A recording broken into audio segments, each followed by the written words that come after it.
জান্নাতে ফল থাকবে, জান্নাতে মাছের কলিজা থাকবে, গোশতের ভুনা থাকবে। আল্লাহ রাব্বুল আলামিন আগে ফল দিয়ে বরণ করবেন, এরপর গোশত দিয়ে বরণ করবেন, এরপরে বলছেন ওয়াহুরুন আইন, চক্ষু শীতলকারী, চোখ পরিতৃপ্তকারী হুর তোমাকে দেওয়া হবে। এত সুন্দরী হুর তুমি পাবে, ওই হুরের চামড়া ভেদ করে নিচের হাড় পর্যন্ত দেখা যাবে। ওই সৌন্দর্য যদি ওই নারীর মুখের থুতু যদি জমিনে নিক্ষেপিত হতো, এই দুনিয়ার জমিনটা সুগন্ধে ভরপুর হয়ে যেত। এত সুন্দরী হুর আল্লাহ পাক জান্নাতে রেখে দিয়েছেন। সবাইকে নিতে রাজি আছেন? এত আস্তে স্লো, সবাই নিবেন না? ওদের কিছু বুড়া চাচা, হ্যাঁ নিতে হবে। তবে হুরের গল্প বইয়ের সামনে করা যাবে না। আল্লাহ পাক নারীকে এমন ভাবে বানিয়েছেন, আল্লাহ তাদের হৃদয়টাকে এমন ভাবে বানিয়েছেন যে তারা হুরের সঙ্গে হিংসা করে। ঠিক আছে না? বিশেষ করে রাতের বেলা তো করাই যাবে না। রাতের বেলা হুরের গল্প করলে এক লেপে থাকার কায়দাই নেই। তুমি হুর নিয়ে শুয়ে থাকো। কষ্ট হচ্ছে আপনাদের? আলোচনা চালাবো? জোরে বলি ইনশাআল্লাহ। দুনিয়ার নারীর প্রতি টান আছে তো, সেই জন্য জান্নাতের হুরের প্রতিও টান থাকবে। দুনিয়ার নারীর প্রতি আসক্তি যদি না আসে, জান্নাতের সেই টানটা আসবে না।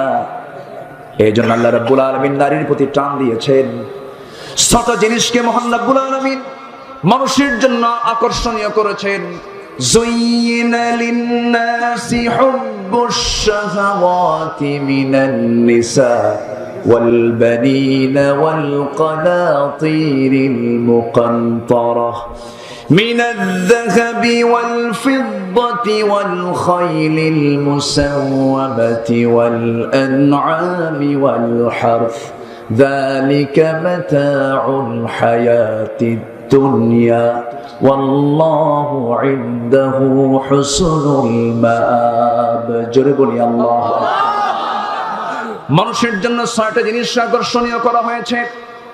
এর মধ্যে ১ নাম্বার হলো নারী। পুরুষের জন্য নারী, নারীর জন্য পুরুষ। এই পৃথিবীর প্রথম খুনটা হয়েছে কাকে কেন্দ্র করে? নারীকে কেন্দ্র করে।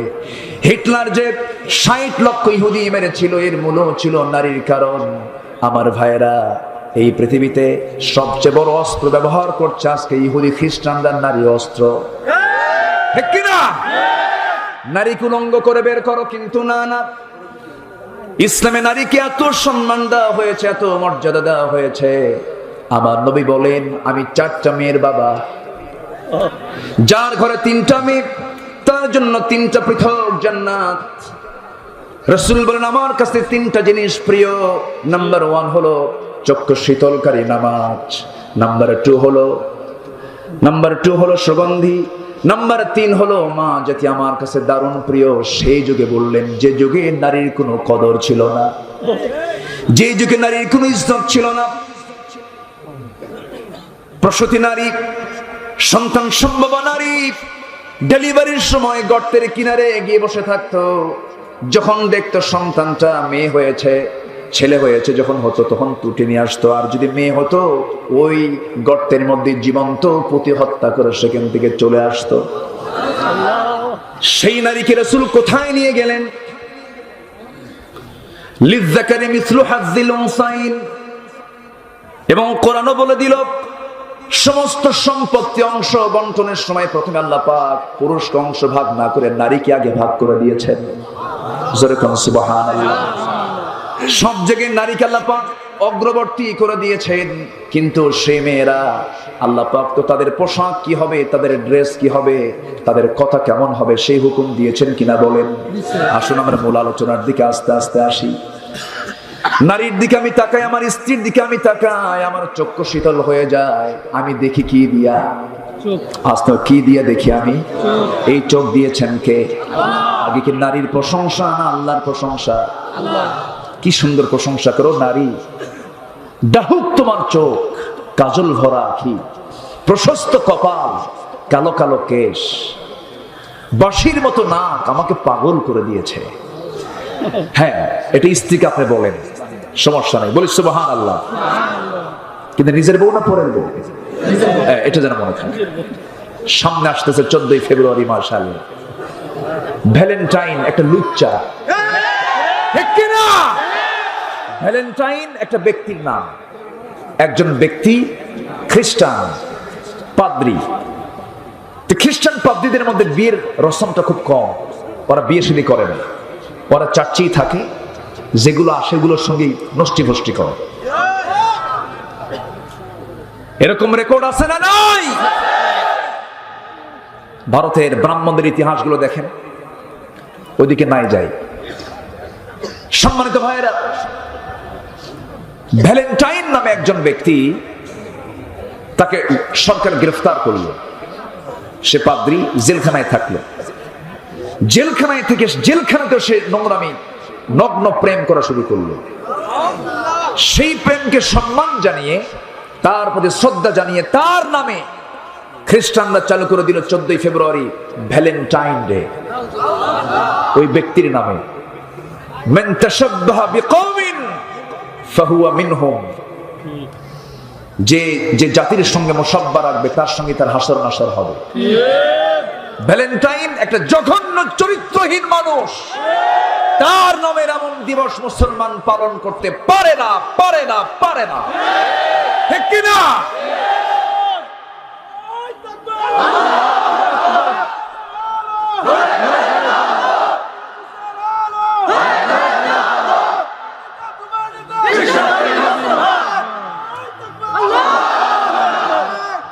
সম্মানিত ভাইয়েরা, আজকে যদি এই সমস্ত কথাগুলো আমরা না বলি, যুব সমাজ ধ্বংসের দিকে চলে যাচ্ছে। 14 তারিখ আসবে, গোলাপ ফুল বিক্রি হবে। একটা গোলাপ, রক্ত গোলাপ, লাল গোলাপ বিক্রি হবে 1000 টাকা, 1500 টাকা পর্যন্ত। এত দাম কেন? দাম কি গোলাপে? সম্মানিত ভাইয়েরা, সেই গোলাপ দেবে কাকে? স্বামী বউকে দেবে না, মগা মগিকে দেবে, টোনা টুনিকে দেবে। ওরাই নগ্নাচরণ গুলো করবে, আমরা চায় থেকে দেখবো। চেয়ে থেকে দেখার নাম ঈমান নয়, মোকাবেলা করতে হবে সমস্ত সংস্কৃতি। কষ্ট হচ্ছে আপনাদের? আজকে আমার সাবজেক্ট পর্দা।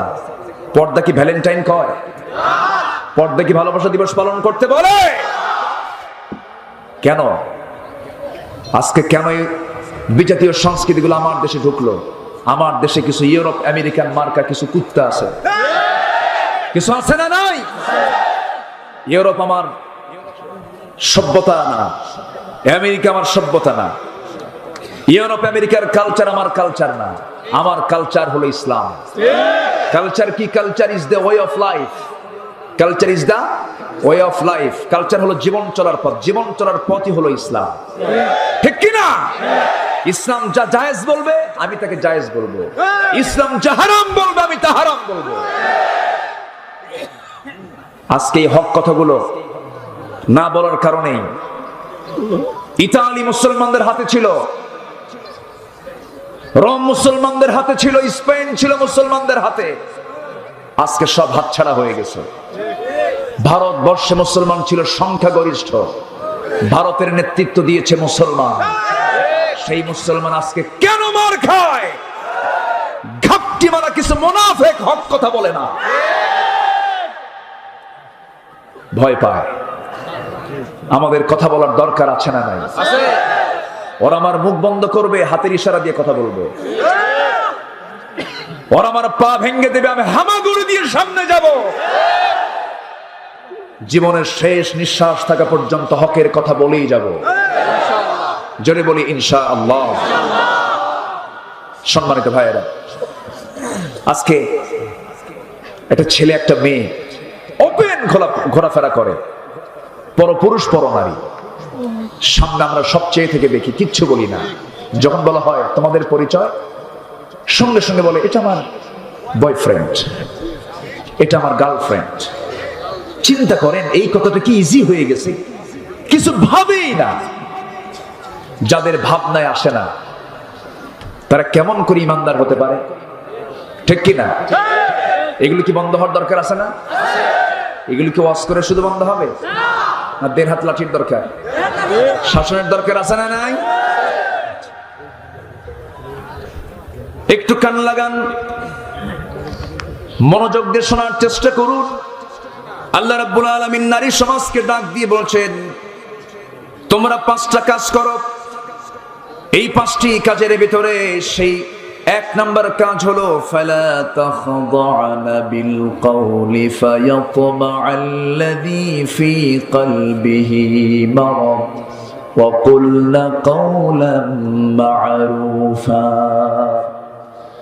তোমাদের কথাকে সুন্দর করে পরপুরুষের সামনে তোমরা কথা বলতে যেও না, নিক্কণ সুরে কথা বলতে যেও না। যাদের অন্তরটা দুর্বল, যাদের দিলটা দুর্বল, দিলের মধ্যে যাদের রোগ আছে, রোগটা তাদের বেড়ে যাবে। তোমাদের কথার সৌন্দর্য আমি আল্লাহ দিয়েছি, সুন্দর করে তোমরা স্বামীর সামনে কথা বলো। তোমার নিজ যারা আত্মীয় স্বজন মুহরিম যারা আছে তাদের সঙ্গে তোমরা কথা বলতে পারো, কিন্তু সুন্দর করে মিষ্টি সুরে পরপুরুষের সঙ্গে তোমরা কথা বলতে যেও না। কার কথা? ওয়াকুলনা কাওলাম মা'রুফা। যা বলবেন ন্যায় সঙ্গত কথা যদি বলতে হয়, ন্যায় সঙ্গত স্ট্রেট হয়ে কথা বলবে। কার কথা? আল্লাহর কথা। এখন কি মেয়েরা তাই বলে নাকি? স্বামীর সামনে ঝাঁকি মেরে কথা বলে, স্বামীর সামনে রূঢ় আচরণ করে কথা বলে, স্বামীকে দাম দিতেই চায় না। তবে সব মহিলার কথা বলবো না, আমার দেশে বহু মহিলা আছে ভালো হতে চায় কিন্তু স্বামী ভালো হতে দেয় না। আছে না নাই? আছে। স্বামী ভালো হতে দেয় না। এই যে 14ই ফেব্রুয়ারি আসবে, এই 14ই ফেব্রুয়ারির দিনে বউটাকে সুন্দর গোলাপ দিয়ে সাজায় বলবে, তোমাকে একটা সুন্দর ছবি তুলি। সুন্দর ছবি তুলে ফেসবুকে একটা ছবি পোস্ট করবে, বলবে শোনো বন্ধু বান্ধব আমরা সবাই জামাতের সাথে দেখি। কথা বোঝেন নাই? যেরকম নাউজুবিল্লাহ। বউ কি সবার না একজনের? তুই সবাইকে দেখাস কেন? এরকম বেকুব যুবক আছে না নাই? বউকে ভাগাভাগি করে দেখবে। এগুলো কথা কি বলার দরকার নাই? আচ্ছা, আজকের সমাজে মেয়েরা কি করে? সব মহিলা বলবো না, মাদেরকে দোষ দিয়ে কি করব? মারা ভালো হতে চান। সমাজের যারা নেতৃস্থানীয়, যাদের কণ্ঠবট আইনগুলো পাশ হয়ে যায়, তারা যদি একটু শক্ত হয়ে যেতেন, আইন কানুন যদি ঠিক থেকে যেত, এগুলো হতো না। মেয়েরা কি করে? মার্কেটে ঢং ঢং করে মার্কেটে চলে যায়। আছে না নাই? আপনি মার্কেটে যাবেন ভালো কথা, ছেলেকে নিয়ে যান, স্বামীকে নিয়ে যান, এরপরে বাবাকে নিয়ে যান, একজন মুহরিম পুরুষকে সাথে করে নিয়ে যান। সে দামাদামি করবে, আপনি চয়েস করতে পারেন। খুব যদি প্রয়োজন হয়ে যায় যেতে পারেন, কিন্তু স্বামী যাওয়া যাবে না। বরং স্বামীকে উল্টা বলে, শোনো বাচ্চার বয়স 1.5 বছর, বাচ্চা নিয়ে গেলে বাচ্চা চাপাচাপিতে মরে যাবে, তুমি বাচ্চাটা কোলে নাও। স্বামীকে উল্টা বাচ্চা কোলে নেওয়ার দায়িত্ব দিয়া ফিডার একটা থুইয়া বলে, তুমি দুধ খাওয়াও। আমি চললাম মার্কেটে, নতুন সিল্কের শাড়ি আসছে, মার্কেটে যায় আস্তে করে দোকানদারের সামনে চুলটা ছেড়ে দিয়া, লিপস্টিক লাগায়া, হাই হিল পরে, ভ্যানিটি একখান ব্যাগ নিয়া, 3 পিস পরে সামনে বসে দোকানদারকে সুন্দর করে ডাক দিয়ে বলে, ভাইয়া। আছে না নাই? একটা শাড়ি দেখানো যাবে কি? মানে এত সুন্দর করে বলে, মনে হয় মানে মাখরাজ সিফাত কোনো ভুল নাই। ভাইয়া একটা শাড়ি দেখানো যাবে কি? দোকানদারও কম না, শাড়ি একখান বের করে নিজের গায়ে লটকে দিয়ে বলে, আপা এই শাড়ি কিন্তু আপনাকে দারুণ মানাবে। ওটা আরেক বদমাইশ। এই নোংরামি গুলো আছে না নাই? আছে না নাই? এগুলো করা যাবে না। আল্লাহ বলছেন ওয়াকুলনা কাওলান মা'রুফা, যা বলো স্ট্রেট করে কথা বলো। যদি নিয়ে বিনিয়ে কথা বলো, অডিও কল মারো, ভিডিও কল মারো, চ্যাটিং করো, ডেটিং করো, দুনিয়ার কিছু মজা তুমি ক্ষণিকের পেতে পারো, কিন্তু চিরদিনের জন্য চিরস্থায়ী সামনে জীবন একটা আছে না নাই? আসতে বলবেন না, আছে না নাই?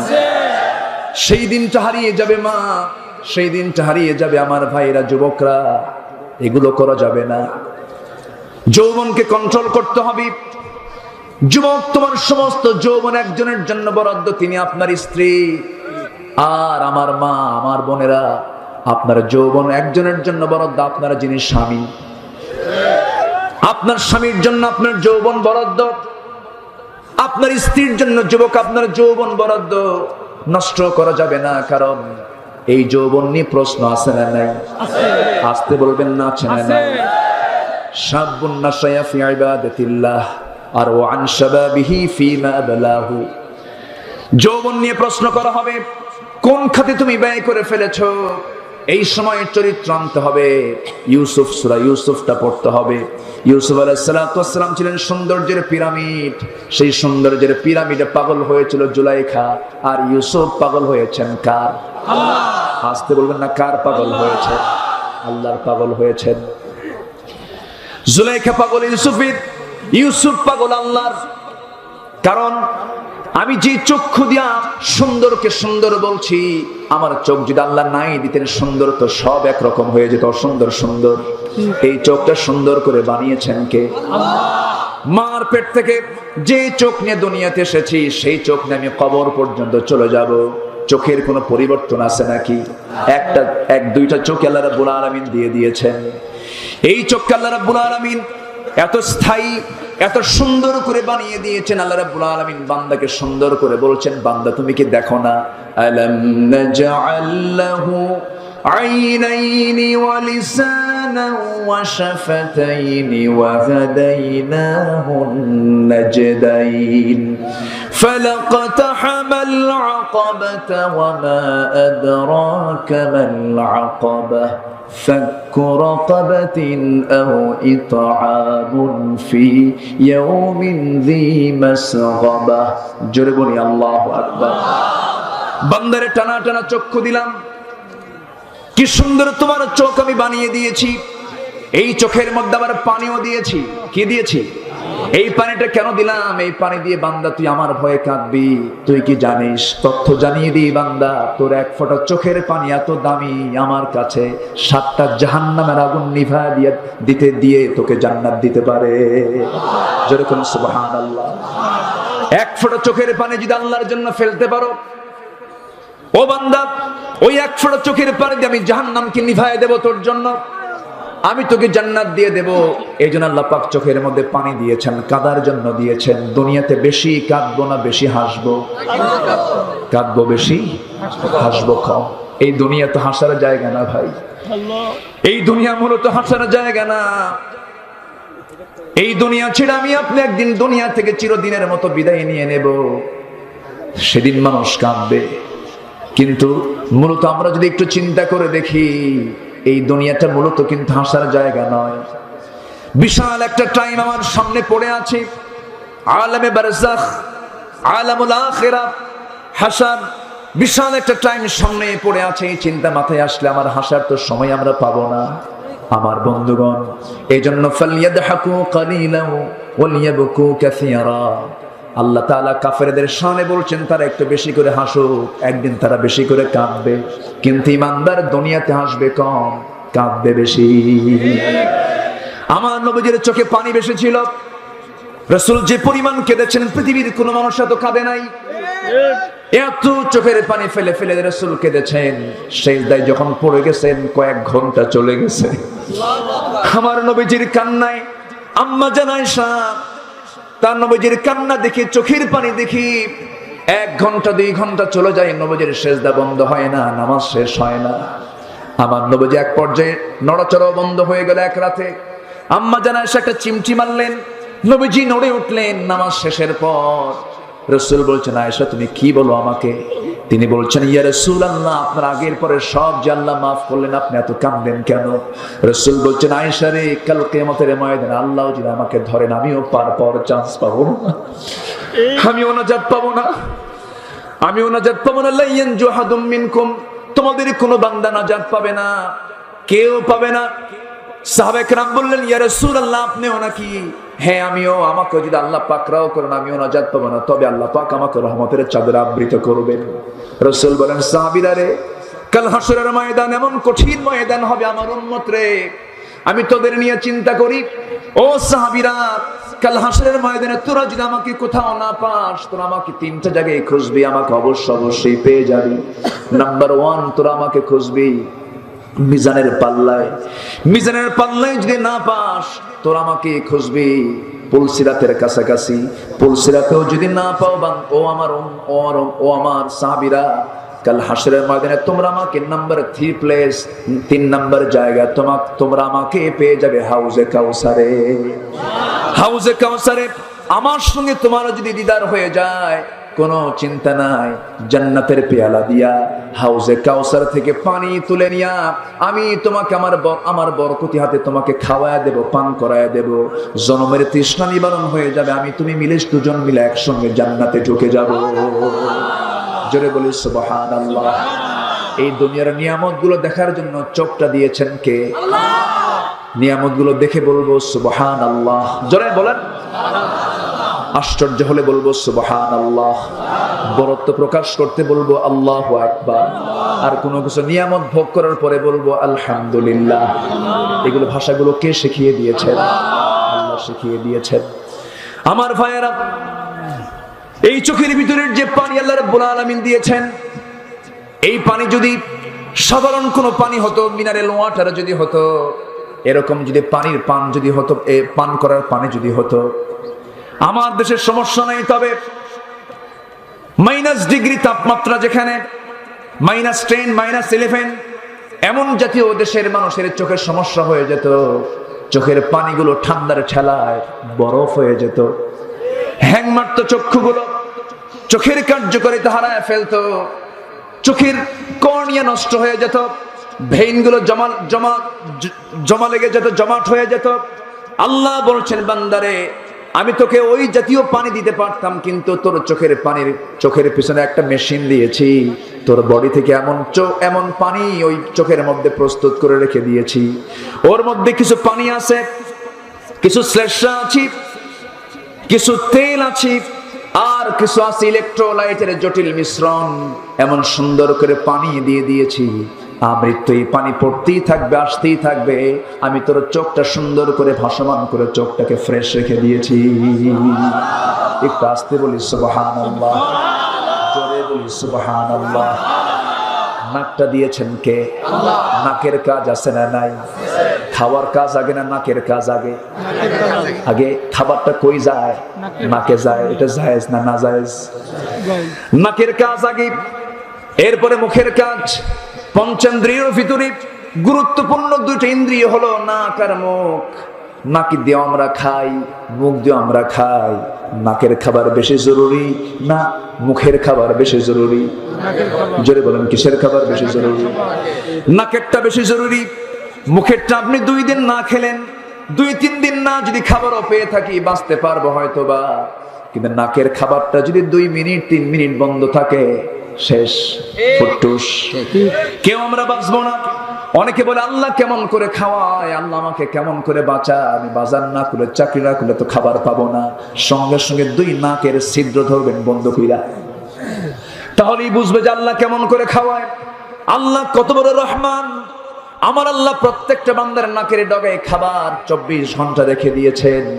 এই খাবারটা কতটুকু জরুরি, যারা করোনায় আক্রান্ত হয়ে যারা আইসিইউতে আছে, তারাই বোঝে অক্সিজেনের গুরুত্ব কতটুকু, ঠিক কিনা? করোনায় আক্রান্ত ব্যক্তি যখন তার লাংস আক্রান্ত হয়ে যায়, আর পারে না এই অক্সিজেন দিয়ে সে আর কভার করতে পারে, নিতে পারে না, তখন তাকে ডাক্তার নিয়ে যায়। ভিতরে 20 লিটার 30 লিটার সারাদিনে 40, 50, 70 লিটার পর্যন্ত প্রয়োজন হয়ে যায়, যার দৈনন্দিন বিল 1 লাখ 2 লাখ পর্যন্ত চলে আসে, 50-60 হাজার টাকা পর্যন্ত চলে আসে। আর আমার আল্লাহ সারা জীবন খাওয়ালেন, মার পেট থেকে আজ পর্যন্ত 1 টাকাও নিলেন না। একটু আসতে কোন সুবহানাল্লাহ, জোরে বলি সুবহানাল্লাহ। সে আল্লাহকে আমরা ভুলে থাকি। এই পৃথিবীর সকল সৃষ্টি আমার খাদেম, পৃথিবীর সকল সৃষ্টি আমার খাদেম, আর আমি আল্লাহর গোলাম। যেরকম সুবহানাল্লাহ। আমরা গোলামি করব কার? আর আমরা এমন সৃষ্টি, সকল সৃষ্টিকে আমার অনুগামী করা হয়েছে। হাতি বড় না মানুষ বড়? হাতি বড় শারীরিক। হ্যাঁ বলেন, হাতি বড় না মানুষ বড়? আবার কেউ হাতিও বড়। হ্যাঁ, মানুষ জ্ঞানে বড়। সেন্স দুইটা, উত্তর দুইটাই রাইট। আমি কাউকে দুটেই পাস, 100-100, কোনো সমস্যা নেই। হাতিও বড়, মানুষও বড়, দুই সেন্সে। আকারে হাতি বড়, সম্মানে মানুষ বড়। হাতি মানুষ চালায় না মানুষ হাতি চালায়? বলেন বলেন বলেন বলেন। তাহলে আকার হলেই হবে না, থাকতে হবে এমন কিছু যা আল্লাহ পাক মানুষকে দিয়েছেন। সেটা হলো মানুষকে দিয়েছেন আকল। আফালা তাকিলুন, আফালা তুবসিরুন। আল্লাহ পাক মানুষকে দিয়েছেন আকল, জ্ঞান দিয়েছেন। এই জ্ঞান দেওয়ার কারণেই কোন প্রাণীর বিচার হবে না মানুষ ছাড়া। ঠিক কি না? মানুষের বিচার আছে না নাই? বিচার করবেন কে? আল্লাহ। মালিক ইয়াউমিদ্দিন, বিচার দিবসের মালিক কে? আল্লাহ বিচার করবেন। সেজন্য আল্লাহর বিচার যেহেতু হবেই, বিচারের মুখোমুখি হতেই হবে। আল্লাহ পাক কিছু নিষেধ করেছেন, কিছু আদেশ করেছেন কোরআনে, সব মানবো না? জোরে বলি ইনশাআল্লাহ। আমি তো সাবজেক্টের বাইরে যেতে পারছি না, আবার আসি লাইনের দিকে। নারীকে আল্লাহ পাক 5টা হুকুম দিয়েছেন। কয়টা হুকুম দিয়েছেন? আমি কি আলোচনা চালিয়ে যাব? সময় তো ঘন্টা ফুরে যাচ্ছে। বিষয় শেষ করে দেন। হ্যাঁ, বিষয় শেষ। চালাবো? জোরে বলি ইনশাআল্লাহ। আর জোরে বলি ইনশাআল্লাহ। সম্মানিত ভাইয়েরা, নারীকে বলা হচ্ছে তোমরা নিক্কণ সুরে কোনো কথা বলো না, কথা বলো ন্যায়সঙ্গত কথা। কার কথা? আল্লাহ, আল্লাহর কথা টানবেন। এরপর আল্লাহ রাব্বুল আলামিন বলছেন, শোনো, নাম্বার 2 হুকুম হলো وقرن في بيوتكن ولا تبرجن تبرج الجاهلية الأولى। তোমরা তোমাদের বাড়িতে অবস্থান করো, প্রয়োজনে বাইরে বের হবে, সমস্যা নেই, তবে জাহেলি যুগের নারীর মতো তোমরা উদ্ভ্রান্তের মতো উচ্ছৃঙ্খল হয়ে বাইরে বের হইও না। আজকে ডিজে নেহা, আনুষ্কা দিহান, এই সমস্ত ইতিহাস বাংলার জমিনে তৈরি হতো না, নিকৃষ্ট ইতিহাস হতো না। তনু হত্যা, খাদিজার প্রতি জুলুম নির্যাতন, সিলেট এমসি কলেজের ইতিহাসগুলো ধর্ষণ দিয়ে দিয়ে আজকে গোটা দেশ ভরে গেছে। সব বন্ধ হতো যদি এই আয়াতটা সমাজে চালু হয়ে যেত। ঠিক কিনা? আমার দেশ ক্রিকেটে গোটা বিশ্বকে মাতিয়ে দিয়েছে, যেমন সেঞ্চুরি করে করে সাকিব আল হাসান যেমন গোটা বিশ্বকে দেখিয়ে দিয়েছে, ভালো কথা। এইদিকে আবার ধর্ষণের সেঞ্চুরি করে মাতিয়ে দিয়েছে, এমন রেকর্ড আছে না নাই? আছে না নাই? আচ্ছা, সম্মানিত ভাইয়েরা, এগুলো বন্ধ হবে শুধু ওয়াজ করে নয়, আইন দিয়ে বন্ধ করতে হবে। মুসলমান রাজি আছেন কারা কারা? হাত উঁচু করে দেখা।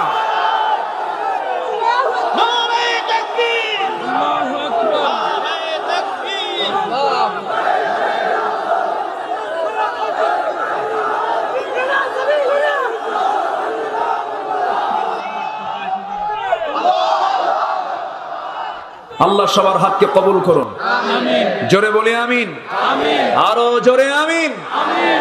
তাহলে আল্লাহ স্বাভাবিকভাবে নারীদেরকে বলেছেন বাইরে থাকো না ভিতরে থাকো? বলেন, স্বাভাবিকভাবে একজন নারী বাইরে থাকবে না ভিতরে থাকবে? ভিতরে। কার কথা? এখনো করোনা যে হয়েছে, এখন কি বলে? হ্যাঁ, ভিতরে। বাইরে না ভিতরে? এখন ভিতরে বলে না? ভিতরে থাকো। মেয়েরা এখন মোটামুটি নেকাব লাগা শুরু করছে। পর্দার ভয় না হলেও, আল্লাহর ভয় না হলেও, করোনার ভয়ে মুখ ঢাকছে। ঠিক কিনা? সেদিন এয়ারপোর্ট আমি বিমানে উঠবো, দেখি প্রত্যেক নারীর মুখে 3-4টে করে মাস্ক। আগে আমরা ওয়াজ করলে বলতো হুজুর আমাদের অক্সিজেন বন্ধ করে মেরে ফেলবে, এখন তার বন্ধ হয় না, 4-5টা একসঙ্গে লাগায় রাখে, মুখে মাস্ক কিন্তু গায়ে কাপড় নাই। তাহলে মুখে যে মাস্কটা লাগিয়েছে এটা ভাইরাসের ভয়ে, কিন্তু মেয়েরা যে গায়ে কাপড় চোপড় দেয় এখানে ভাইরাস আছে না নাই? এখানে বদনজর আছে না নাই? একটা প্রাণী আছে কচ্ছপ, চিনেন তো? কচ্ছপ ডিম পারে কোথায়? শুকনায়, ডাঙ্গায়, আর বসবাস করে পানিতে। তো পানিতে থাকে আর ডিম থাকে শুকনায়। ডিম তাপ না দিলে ডিমের বাচ্চা আসে না।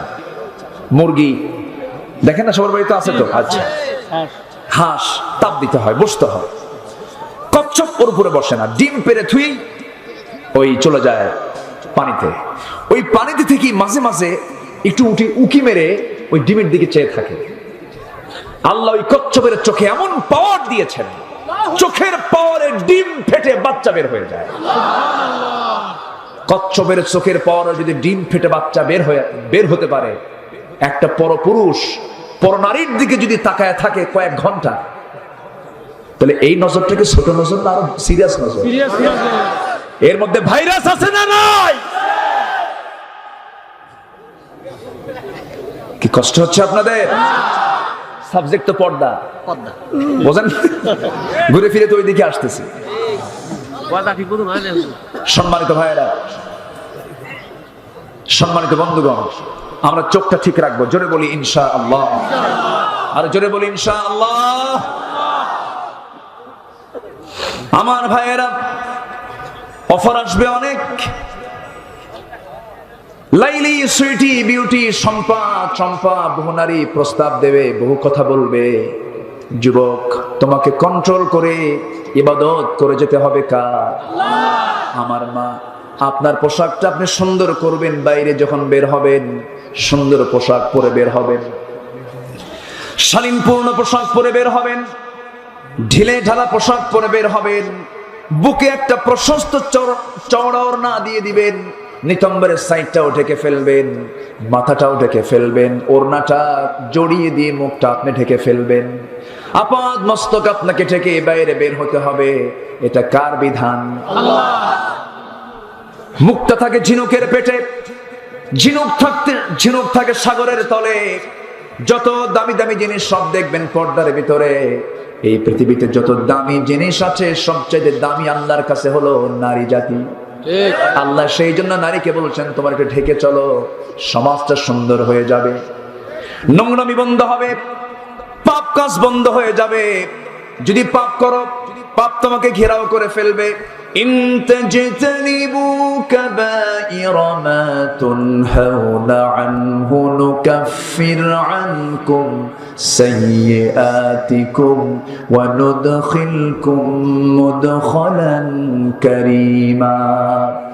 পাপ যদি করো, পাপ তোমাকে ঘেরাও করে ফেলবে, পাপ তোমাকে রেহাই দেবে না। যে বিড়ি খায়, বিড়ির চিহ্ন তার চেহারায় আছে না নাই? যে মদ খায়, তার মদের চিহ্ন চোখে আছে না নাই? আমার ভাইরা, সেজন্য পাপ কাজে আমরা যাব না। জোরে বলি ইনশাআল্লাহ। বিড়ি খাওয়া সুন্নতে মুআক্কাদা। আমার দেশের 4 অঞ্চলে বিড়ি চলে, 4 অঞ্চলে 4 ফতুয়া চলে। বিড়ি খাওয়া রাজশাহী অঞ্চলের জন্য হলো মাকরুহ, সিলেটে হলো মুবাহ,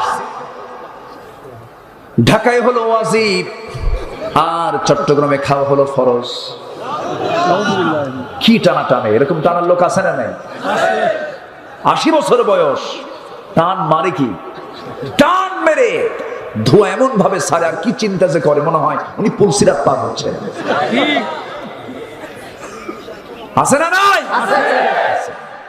আবার পান খাবেন, খান, সমস্যা নেই। এগুলো সামাজিক কথা, কিছু বলা দরকার। পান আপনি খান, বুড়ো হয়ে গেছেন, সময় কাটে না, পান টান খান, সমস্যা নেই। পানের রস পেটের জন্য ভালো, বমি থেকে বাঁচা যায়, একটু ফ্রেশনেস আসে, খান।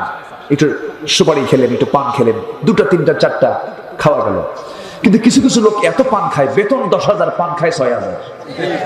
আছে না? এত খাওয়া খায়। আচ্ছা, পান খান, পানের সঙ্গে আবার হাকিমপুরি রহমতুল্লাহ আলাইহি কেন? কি আছে না নাই? হাকিমপুরের ভিতরে যে পাতা, বিড়ির মধ্যেও কি একই পাতা, যেটাই লাও সেটাই কদু। এগুলো করা যাবে না। ইমানদারের মুখ থাকবে পরিচ্ছন্ন। আমার নবীজির শেষ কাজ ছিল মুখ পরিষ্কার করা মিসওয়াক দিয়া। যেরকম সুবহানাল্লাহ। আমার নবীজি যখন দুনিয়া থেকে বিদায় নেবেন, বিদায় নেওয়ার পূর্ব মুহূর্ত নবীজি আম্মা জান আয়েশার ঘর থেকে চুজ করে নিলেন। ঘরের মধ্যে ঢুকে বলছেন, আয়েশা, আমি তোমার কাছে দেখা করতে এসেছি, আমার মনে হয় আর সময় নাই, তুমি আমাকে শেষ বিদায় দিয়ে দিবা। আয়েশা মাথা কেমন করে যেন চক্কর মারতেছে, মনে হয় বাঁচবো না। আয়েশা একটু শোয়ার ব্যবস্থা করে দাও। আমার নবীর সামনে বালিশ এনে দেওয়া হলো। রাসূল বলেন, না বালিশ আমি শুবো না, মাথা রাখবো না। আয়েশা আমার কাছে চলে এসো, তোমার উরুটা বিছায় দাও, উরুর উপরে মাথা রেখে আমি আরাম ফরমাতে চাই। আমার নবীজি আম্মা জান আয়েশার উরুতে মাথা রেখে শুয়ে পড়লেন, মাথায় পানি ঢেলে দিলেন। আম্মা জান আয়েশা বলেন, নবীর শেষ জীবনে আমি রাসূলের 19টা দাড়ি পাকতে দেখেছিলাম। আম্মা জান আয়েশা বলেন, রাসূলকে একদিন বলেই ফেললাম, ইয়া রাসূলুল্লাহ, আপনি তো বুড়া হয়ে যাচ্ছেন, দাড়িগুলো পেকে গেল। রাসূল বলছেন, ও আয়েশা, আমার এই দাড়িগুলো পাকতো না, সূরা হুদের ওই আয়াতটা আমাকে বুড়া বানিয়ে দিয়েছে। ফাস্তাকিম কামা উমিরতা, আপনাকে যা আদেশ করা হয়েছে তার উপর আপনি টিকে থাকেন। এই আয়াতটা যখন আমার সামনে চলে আসে, আমার টেনশনে বিশাল টেনশন বেড়ে যায়, আমার ঘুম আসে না সহজে, এই জন্য আমার দাড়িগুলো পাক ধরেছে। আয়েশা আমার নবীজির চুলগুলো সুন্দর করে গোছায় দেন। নবীজি দুনিয়া থেকে যে কোনো মুহূর্তে বিদায় নেবেন। আজান হয়ে গেল, বেলাল আজান দিলেন। নবীজি জামাতে নামাজ আদায় করার জন্য জোর করে ওঠার চেষ্টা করলেন, কিন্তু পারলেন না। মাথা চক্কর মেরে তিনি পড়ে গেলেন। বলছেন, আয়েশা রে, আমার বেলাল তো আজকে আজান দিল, কিন্তু বেলাল তো আমাকে পেল না রে। আমাকে দেখে দেখে যে বেলাল আজান দেয়, আজকে যেন বেলাল কত কান্না কেঁদেছে আমাকে না পেয়ে। দেখি জামাতে যাওয়ার চেষ্টা করি। জামাতেও যেতে পারলেন না, মাথা চক্কর মেরে পড়ে গেলেন। বলছেন, আয়েশা, জামাতে বুঝি আর নামাজ পড়া আমার হবে না, তুমি তোমার আব্বা আবু বকরকে, আমার বন্ধুকে ডাক দিয়ে বলো, আমার মুসল্লায় যেন সে দাঁড়ায়, আমার দায়িত্ব যেন সে পালন করে, মানে আমার পরবর্তী খেলাফতের দায়িত্ব আমার আবু বকরের উপরে চলে আসবে। যেরকম সুবহানাল্লাহ। নেতৃত্ব আসবে নামাজ থেকে। কিসের থেকে বলেন? নামাজ থেকে। যেই নেতৃত্বে নামাজ নাই, যেদের নেতৃত্বে নামাজের গন্ধ নাই, সেই নেতৃত্বকে আমরা জুতা মারি। আমার নবীজির নেতৃত্ব করে উঠেছে নামাজ কেন্দ্রিক। রাসূল বললেন, তোমার আব্বাকে বলো। আমার নবীজির এই প্রিয় সাহাবী যখন নবীর মুসল্লায় দাঁড়ায় গেছেন, সাহাবীদের মধ্যে কান্না রোল পড়ে গেছে। দাঁড়ায় আর মনে মনে চিন্তা করে সবাই কান্দে আর বলে, আরে সারা জীবন নামাজ পড়েছে নবীর পিছনে, আর বুঝে নবীর পিছনে নামাজ আমাদের কিসমতে জুটবে না, আমরা মনে হয় নামাজ পড়তে পারবো না। সবাই চিৎকার করে করে কান্দে। নবীজি বলছেন, আয়েশা রে, আমার সাহাবীরা কান্দে কেন, আমাকে নিয়ে যাও। যাওয়ার মতো কোনো কায়দা নাই। ঘাড়ের উপরে হাত রেখে ভর দিয়ে দিয়ে জানালার কাছে গিয়ে উকি মেরে জানালার ওই ফাঁকা দিয়ে নামাজের দৃশ্যগুলো দেখছেন। সাহাবীরা কান্দে। সাহাবীদের কান্না দেখে আমার নবীর চোখেও পানি চলে আসছে, নবীও কান্দেন, গালগুলো পানি দিয়ে ভিজে যায়। আম্মা জান আয়েশা তার হাত দিয়ে সেই পানিগুলো, চোখের পানিগুলো মুছে মুছে দেন আর বলেন, ইয়া রাসূলুল্লাহি, আপনার উম্মতরা কাঁদতেছে, আপনার সাহাবীরা কাঁদতেছে, কিন্তু আপনি কাঁদেন কেন? আপনার সাহাবীরা তো 5 ওয়াক্ত নামাজ তারা পড়তেছে, নামাজে তারা দাঁড়িয়েছে, আপনার কান্না করার কারণ কি?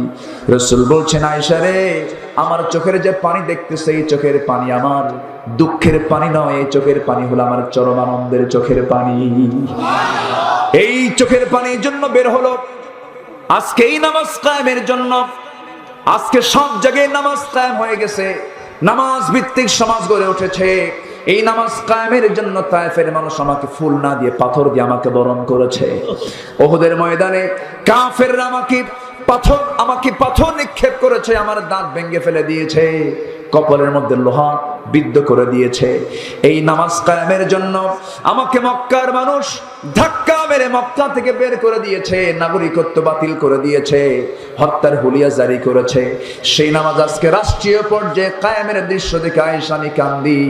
এই কথা বলার পর আম্মা জান আয়েশা তাকে আস্তে করে নিয়ে সেখান থেকে নামায়া নিলেন, আবার শোয়া দিলেন। শোয়া দিয়ে বলছেন, ইয়া রাসূলুল্লাহ, আপনার কিছু প্রয়োজন আছে নাকি? রাসূল বললেন, সেই সময় দুনিয়ার কোনো কিছু বললেন না। বলছেন, আয়েশা, আমার মুখটা কেমন যেন দুর্গন্ধ মনে হচ্ছে, একটা মেসওয়াক এনে দেওয়া যায় নাকি? আম্মা জান আয়েশা সেই সময় নবীজির জন্য উরুটা বিছায়া দিয়েছিলেন, তিনি উঠবেন কেমন করে, বেয়াদবি হয়ে যাবে। বড় ভাই আব্দুর রহমানকে ডাক দিয়ে বলছেন, ভাই আব্দুর রহমান একটা মেসওয়াক এনে দাও তো। মেসওয়াক এনে দেওয়া হলো। সেই মেসওয়াকের আগাটা শক্ত মনে করে আম্মা জান আয়েশা তার শক্ত দাঁত, 18 বছর বয়সে আম্মা জান আয়েশা চাবায় চাবায় নরম করে দিলেন।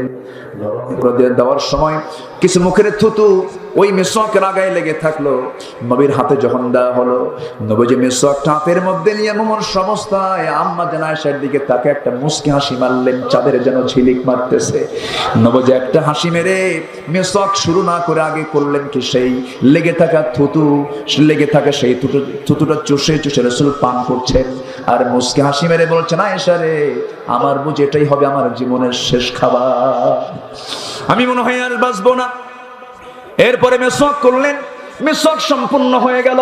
মেসওয়াক সম্পূর্ণ করার পর আমার নবীজি বলছেন, আয়েশা, আমি মনে হয় দুনিয়া থেকে বিদায় নিয়ে নেব, তুমি আমার কাছ থেকে, দুনিয়া থেকে আমি বিদায় নেওয়ার পর আমার উম্মতের জন্য একটা মেসেজ দিয়ে দিবা, আমার উম্মতরা যেন 5 ওয়াক্ত নামাজ যেন কখনো না ছেড়ে দেয়। জোরে বলি সুবহানাল্লাহ। সবাই কি নামাজ পড়তে রাজি আছে? সবাই কি নামাজ পড়তে রাজি আছে?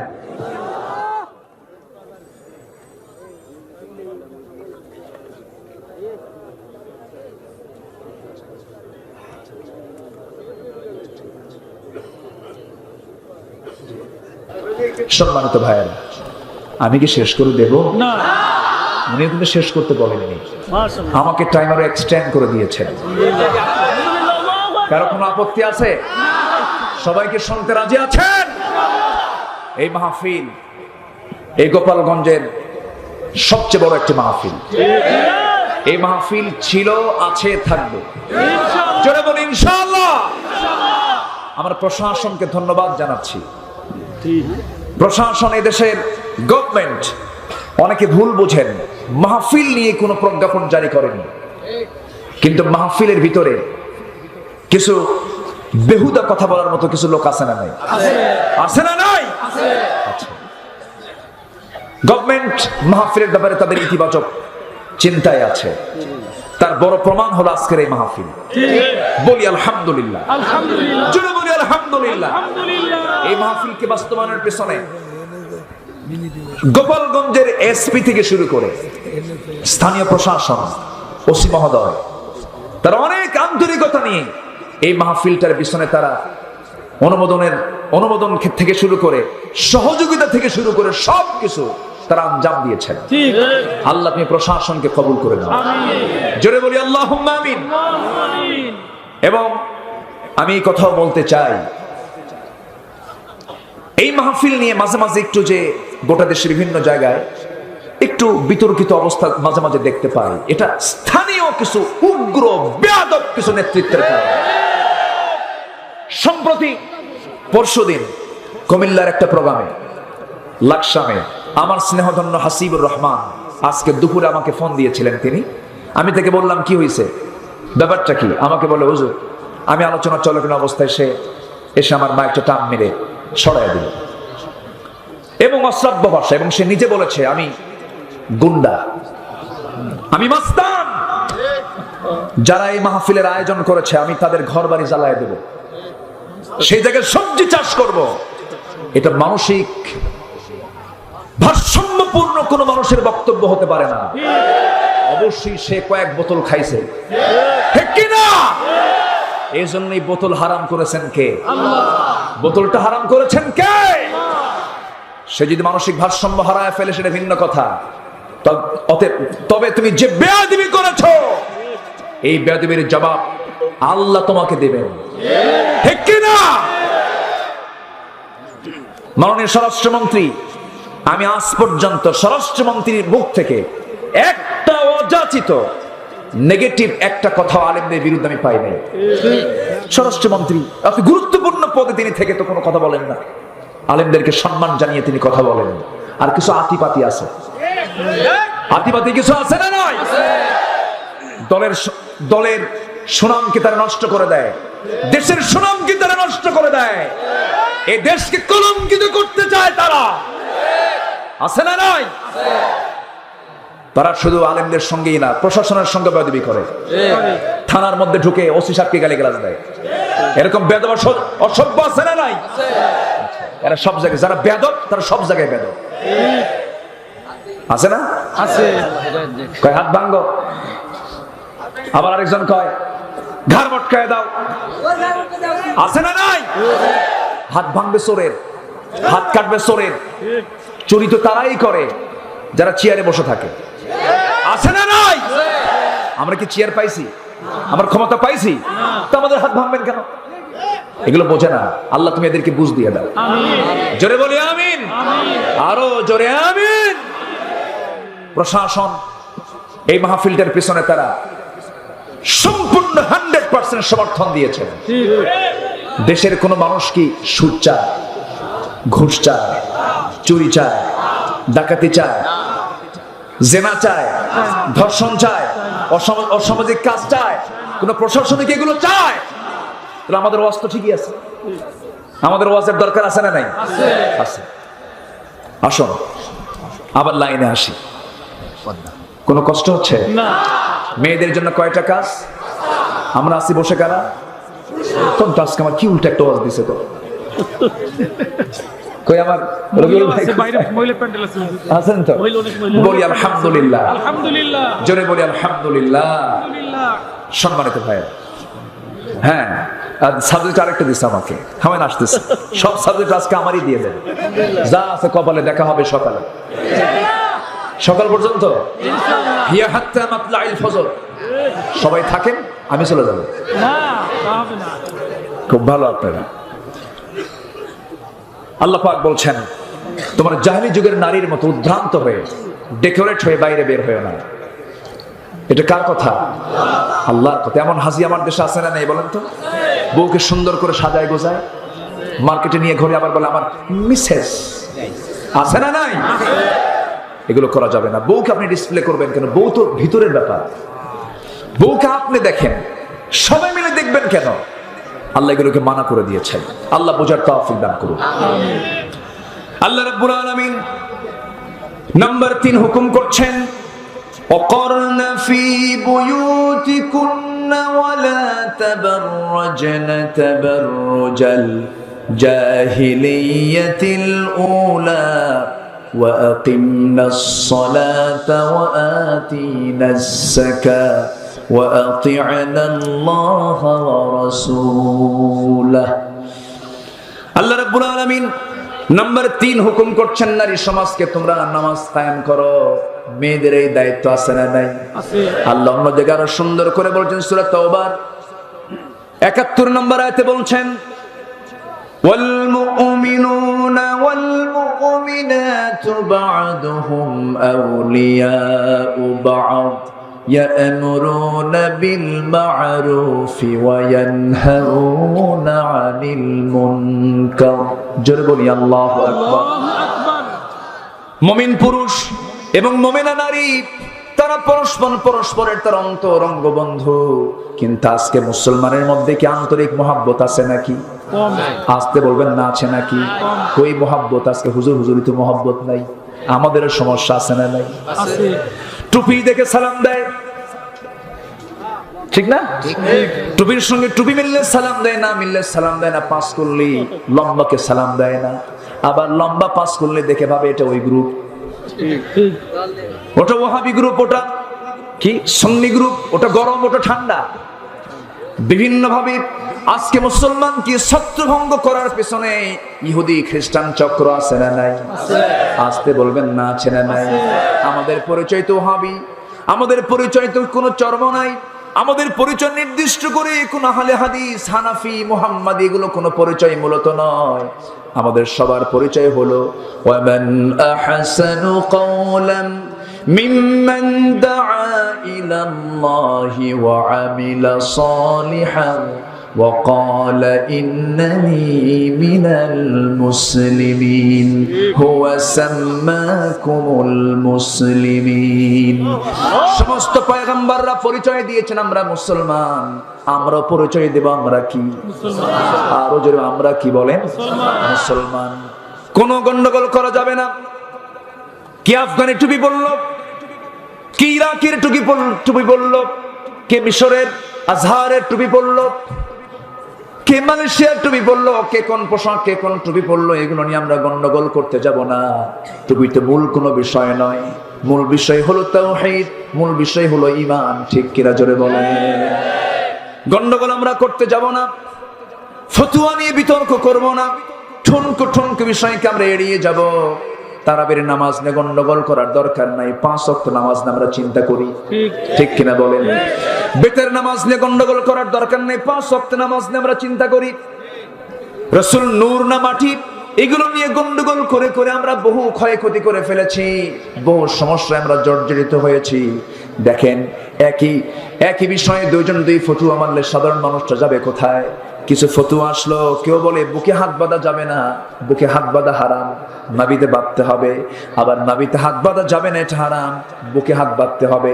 সাধারণ মানুষটা কি করবে? দুটোই তো হারাম হয়ে গেছে, বুকেও হারাম, নাভিতেও হারাম।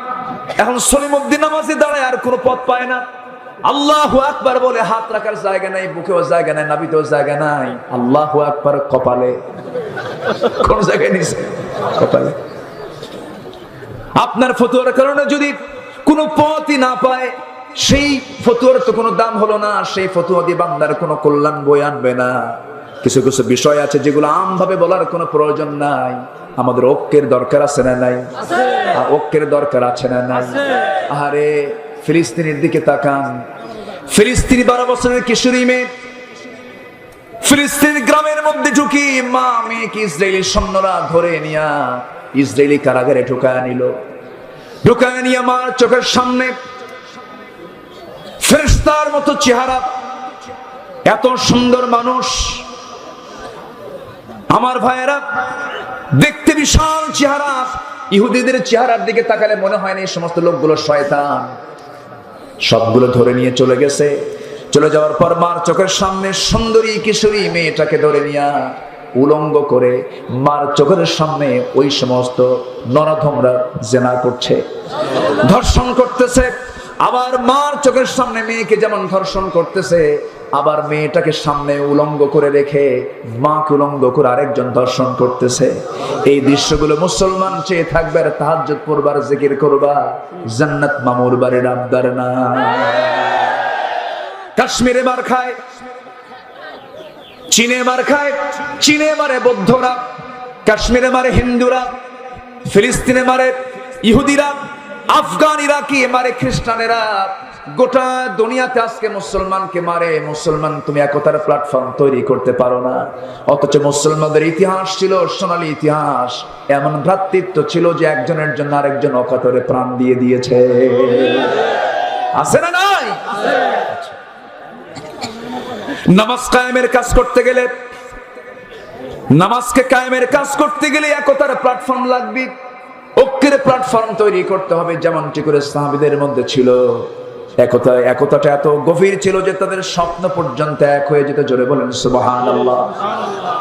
আমার নবীর ইন্তেকাল হয়েছে, ইন্তেকালের কয়েক বছর পর হযরত ওমর ফারুকের শাসন আমলে হঠাৎ এক রাত্রে আমার নবীজি আলীর ঘরে চলে আসলেন। স্বপ্নের মধ্যে আলী দেখেন, স্বপ্নের মধ্যে তিনি দেখেন তার ঘরের সামনে নবীজি হাজির হয়ে গেছেন। আমার নবীজি হযরত আলীর শিয়রে গিয়ে বসলেন। স্বপ্নে হযরত আলী দেখতে পেলেন নবীজি তার শিয়রে বসে বলছেন, আলী দীর্ঘদিন যাবত তোমার সঙ্গে সাক্ষাৎ নেই, আজকে সাক্ষাৎ করতে আসছি। আলী মুখটা ফাঁকা করো। মুখটা ফাঁকা করলেন। ব্যাগের ভিতর থেকে একটা খেজুর নবীজি হাতের মধ্যে নিলেন। 3 আঙ্গুলে সেই খেজুরটা নিয়ে বিসমিল্লাহ বলে আলীর মুখে তুলে দিয়ে বললেন, আলী তোমাকে খেজুর খাওয়াতে এসেছি, খেজুরটা তুমি খাও। খেজুর তিনি খাওয়া শুরু করলেন। স্বপ্নের মধ্যেই অর্ধেক খেতেই ঘুমটা তার ভেঙে গেল, স্বপ্ন তার ভেঙে গেল। ঘুম থেকে জাগা পেয়ে দেখেন খেজুরটা তিনি মুখের মধ্যে নিয়ে আছেন। তার জিহ্বার ভিতরে তাজা খেজুরের স্বাদ ফুটে উঠেছে। নবীকে যে দেখে এতে কি সে কি মিথ্যা দেখে নাকি? সবাইকে রাসূলকে দেখতে চান নাকি? সবাইকে দেখতে চান? তাহলে দল করব দুনিয়ার মানুষের না নবীর দল? আমরা নেতা মানবো অন্যকে না রাসূলকে? আমার নেতাকে মুহাম্মদ সাল্লাল্লাহু আমার নেতা তোমার নেতা, আমার নেতা তোমার নেতা, মনে থাকবে সবার। কিন্তু আজকে আমার দেশে নেতা বেশি না কর্মী বেশি? নেতা বেশি। বলেন বলেন। নেতা বেশি। কেউ কি বলে আমি ওয়ার্কার, সবাই বলে আমি লিডার, ঠিক কি না? সব লিডার। আমার দেশে মুরিদ বেশি না পীর বেশি? হ্যাঁ, আমার দেশে যত পীরের সংখ্যা, গোটা পৃথিবীর 215টি দেশের মধ্যে এমন কিছু দেশ আছে সেই দেশের নাগরিক এত না। এত পীর আমার দেশে। বদনাশা, তেনাশা, গাদাশা, ঘোড়াশা, কুত্তাশা আছে না নাই? তেলশা, ডালশা আছে না নাই? এত পীর আমার দেশে। পীরকে আমি গালি দেই না কখনো, হক্কানে পীর যদি হয় সম্মান কেন করব না? অবশ্যই সম্মান জানাবো পীরকে, পীর সাহেবদেরকে অবশ্যই সম্মান দিয়েই কথা বলি। কিন্তু আমার দেশে এমনও পীর আছে যে পীরের মুরিদ হলে নামাজই লাগে না। আছে না নাই বলেন? আছে না? আছে আছে। খাজা দিল কর তাজা, ইসমে জালাল, গাজার কলকি খাওয়া হালাল। আছে না নাই? এত গাঁজা খায় দরবারে, ওই দরবারের মশা পর্যন্ত বদদোয়া দেয়। এত গাঁজা মানুষ খায়। আছে না নাই? এই সমস্ত দুষ্টামিগুলো আছে না নাই? আছে। আছে। এগুলো করা যাবে না। মানিকগঞ্জে একটা মাহফিল ছিল আমার। সেই মাহফিলে যাওয়ার পর আমাকে একজন বলল, হুজুর যে গ্রামে মাহফিল করতে আসছেন এই গ্রামে 350 পীর। তো বললাম আমারে দাওয়াত দিয়েছেন কেন এত পীর থাকতে? হুজুর একটাও নামাজ পড়ে না। কি কথা কি বোঝা গেল? এই হচ্ছে ভণ্ডামি। ঢাকাতে তো একটা মরছে কয়েকদিন আগে, জানেন না? ঢাকার একজন মরছে। বিশ্ব কি কব? পেট তো বড়, বিশ্ব গোডাউন। এত বড় পেট, এটা একটা আযাব। পেট যাদের বড় তাদের আযাব না এটা? পেট নিয়ে আপনি হাঁটবেন কেমন? এত বড় পেট নিয়ে হাঁটা যায়? এত বড় পেট আপনি কোলাকুলি করবেন কেমন? হবেই না তো। মাঝখানে ভারত বাংলাদেশের বর্ডার, ঠাই পাবেন না আপনি। বুক তো মিলবে না, বুকে বুকে হবে না, পেটাপেটি হবে। এত বড় পেট, থা পায় না নিজেই। ওজন হলো 220 কেজি। ছোট মোটো হাতি। সে বলতো তার বউ নাকি ফাতেমা, তার ছেলে নাকি হাসান হুসাইন। আজকে তাদের বিরুদ্ধে কেউ কোনো কথা বলে না। হক কথা বললে তাদের উপর নজরদারি করা হয় কেন?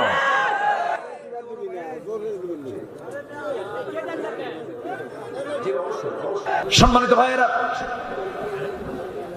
এই ভণ্ড দরবার গুলো ইমান ছিনতাই করে নিয়ে যাচ্ছে এরা। যে দরবারে নামাজ নাই সেই দরবারে যত খাদেম আছে হাত পা ভেঙে গুঁড়া করে দেওয়া দরকার। ওরা আল্লাহর হককে নষ্ট করতেছে।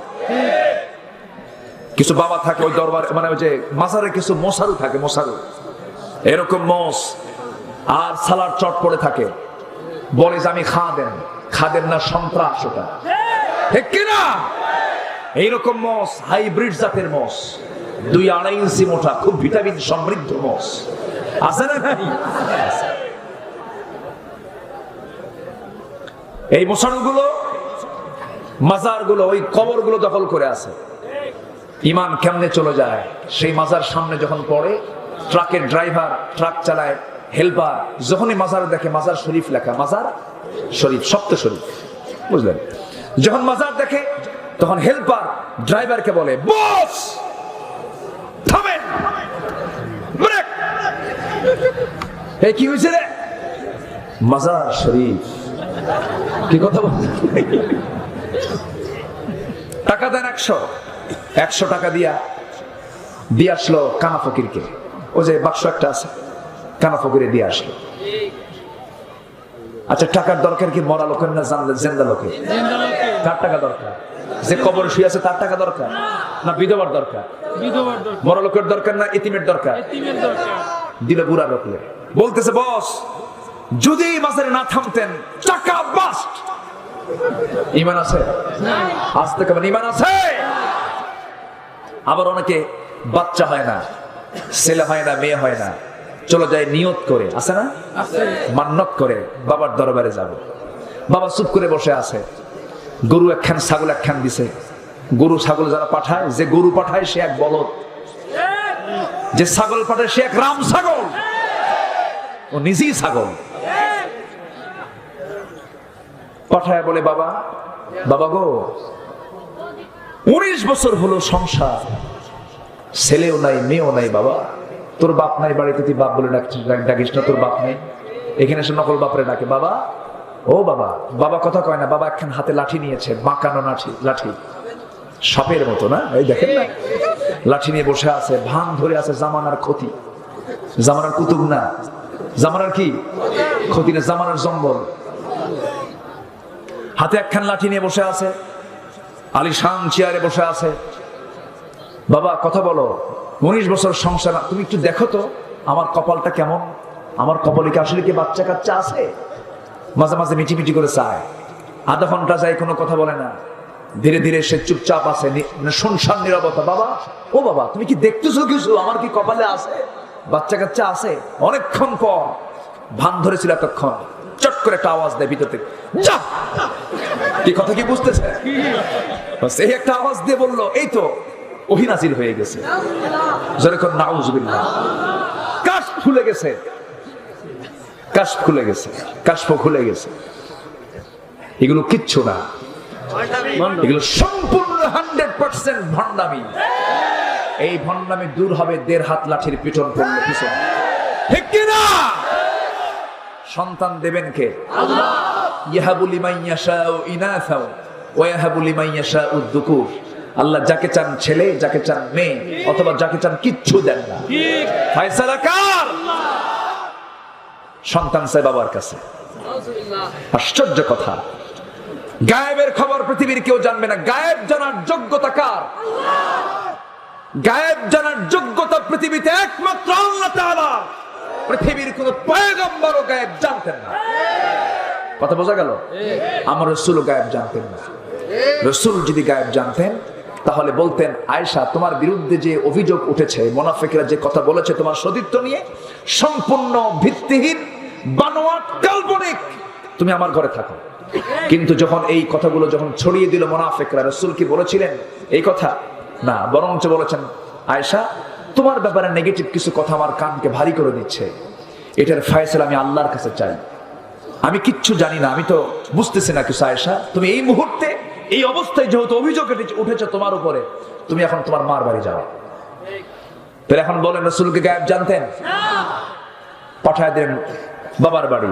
আম্মা জান আয়েশা কাঁদলেন, নবীজির সামনে দাঁড়িয়ে বলছেন, ইয়া রাসূলুল্লাহ, আমি যাচ্ছি বাবার বাড়ি, আপনি আমাকে অর্ডার দিয়েছেন, আপনি বিশ্ব নবী, আপনি আমার স্বামী, আমি আপনার অনুগত থাকতে চাই। তবে একটা কথা, আমার বিয়ের পেগাম কিন্তু দুনিয়ার কেউ পাঠায়নি, আমার আপনার বিয়ের সিদ্ধান্ত হয়েছে আসমান থেকে। যেরকম সুবহানাল্লাহ, আমি সে আল্লাহর কাছে আস্থা থেকে, আমি তার প্রতি ভরসা করে আমি আমার মার বাড়ি চলে গেলাম, বাবার বাড়ি চলে গেলাম। কি একটা পেঁচ লাগাই দিল মুনাফিকের বাচ্চারা। সেই মুনাফিকের আওলাদ এখন আছে না নাই? আছে না নাই? নবীর ঘর ভাঙ্গা শুরু করার চক্রান্ত করলো। আম্মা জান আয়েশা চলে গেলেন।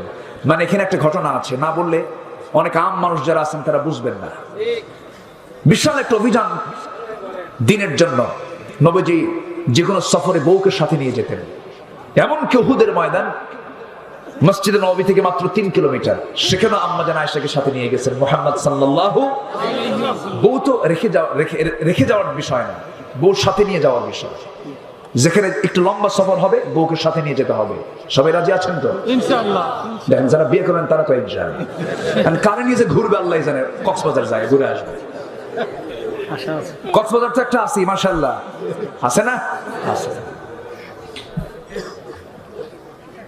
বউর সাথে থাকলে ইমানটা মজবুত থাকে। বউ হলো ইমানের পাহারাদার। সুবহানাল্লাহ বলেন। বউর সাথে আছে, আপনার নজর কোনো ক্রমেই আপনি অন্য কোন নারীর দিকে দিতে পারবেন না। বউ যদি পাশে থাকে, কারণ সে তো ভুল দারোগা, মারাত্মক দারোগা, সে তাকানোর কোনো উপায় নাই। আপনার সামনে আপনি যাচ্ছেন, বউর সাথে আসতে, আপনি যদি একটা বার ভুল করে নজর দেন, খবর আছে আপনার। হঠাৎ করে হয়তো নজর দিয়ে ফেলেছেন, হয়তো 29 সেকেন্ড 30 সেকেন্ড দেখা হয়ে গেছে, বউটা এটা লক্ষ্য করেছে, কিন্তু সেই সময় না বললেও 3 দিন পর্যন্ত ডাক দিচ্ছেন, সুইটি এদিকে আসো তো, তোমার ছুরিটি নজর যায় আরেকদিকে। কি ঠিক কিনা বলে? কি ঠিক কিনা বলে? এই জন্য রাসূল বউকে সাথে নিয়ে চলতেন, খেলতেন, স্ত্রী হক আদায় করেছেন। বলি আলহামদুলিল্লাহ, আলহামদুলিল্লাহ, জোরে বলি আলহামদুলিল্লাহ। আলহামদুলিল্লাহ। আমার ভাইয়েরা একটু কান লাগান। নবীজির সেই সফরে রাসূল তার স্ত্রী আম্মা জান আয়েশাকে নিয়ে গেলেন। ফেরার পথে কি হলো? ফেরার পথে রাসূল বলে দিলেন, শোনো, এতগুলো আমরা অভিযান থেকে ফিরে যাচ্ছে, এতগুলো মানুষ, হাজার হাজার আমার সাহাবী, ফেরার পথে কেউ না কেউ বাদ পড়েও যেতে পারে। সাফওয়ান, তোমাকে দায়িত্ব দিলাম, যে বাদ পড়ে যাবে তাকে তুমি সঙ্গে করে পরে তুমি নিয়ে আসবে, মদিনায় নিরাপদে পৌঁছায় দেবে। বাদ তো কেউ পড়ে নাই, বাদ পড়েছেন মিসেস মুহাম্মদ সাল্লাল্লাহু আলাইহি ওয়াসাল্লাম। আম্মা জান আয়েশা রাদিয়াল্লাহু আনহা বাদ পড়েছেন। কেমনে বাদ পড়লেন? উটের পিঠে হাওদা ছিল, সে হাওদার মধ্যে বসেছিলেন আম্মা জান আয়েশা। হঠাৎ করে উটটা থামতে হলো, প্রকৃতির চাপ এসেছে, আড়ালে চলে গেলেন। হাজত সারতে গিয়ে একটু দেরি হয়ে গেল। গলায় ছিল একটা হার, ধার করানো হার।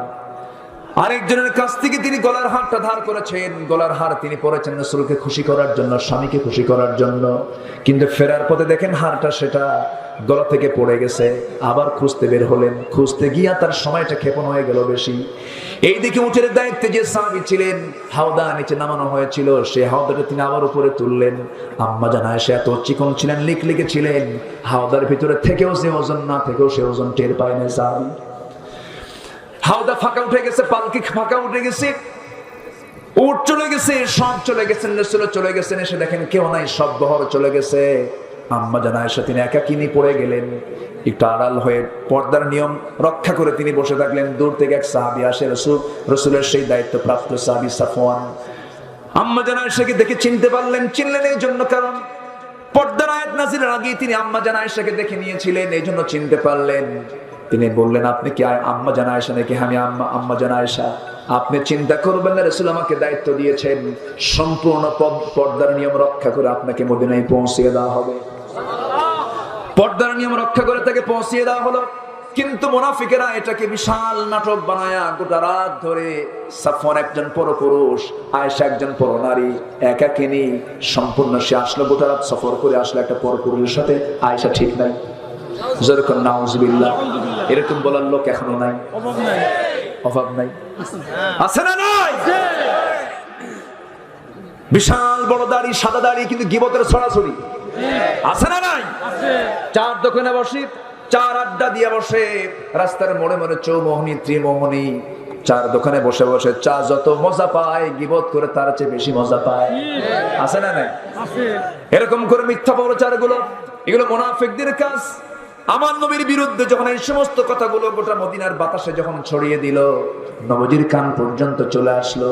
নবীজি তো গায়েব জানতেন না, রাসূল যদি গায়েব জানতেন বলতেন, আয়েশা ভুয়া কথা, বসো থাকো। বললেন না, আয়েশা কি যেন আমার কথা আমার কানে আসলো, তুমি এখন তোমার বাবার বাড়ি যাও। আম্মা জান আয়েশা বাবার বাড়ি চলে গেলেন। বাবার বাড়ি যাওয়ার পর সেজদা দেন, রুকু দেন, চোখের পানিতে পানিতে ভিজে যায় তার জায়নামাজ। ঘুম বন্ধ, খাওয়া বন্ধ, শুকে শুকে নোকের মতো হয়ে গেলেন আম্মা জান আয়েশা। মুনাফিকরা হাসে। নবীজি রাতের বেলা ঘুমাতে যান, হাত লাগায়া দেন, আয়েশাকে পান না, নবীজির বুকটা খান খান হয়ে যায়।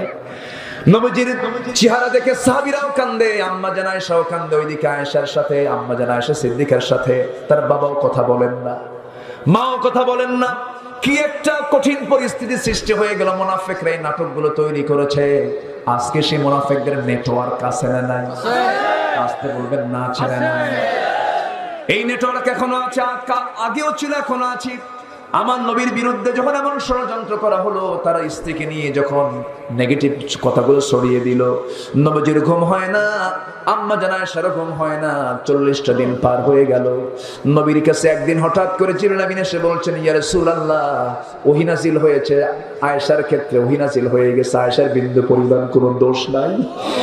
ইন্নাল্লাযীনা জাউ বিল ইফকি উসবাতুম মিনকুম, যে ইফকের ঘটনা এসেছে, ইয়া রাসূলুল্লাহ, আপনি কোনো চিন্তা করবেন না, আয়েশার কোনো দোষ নাই, সম্পূর্ণ নির্দোষ নারী সে। আপনি চোখ বন্ধ করে আপনি এখন যেতে পারেন, তাকে নিয়ে আসতে পারেন।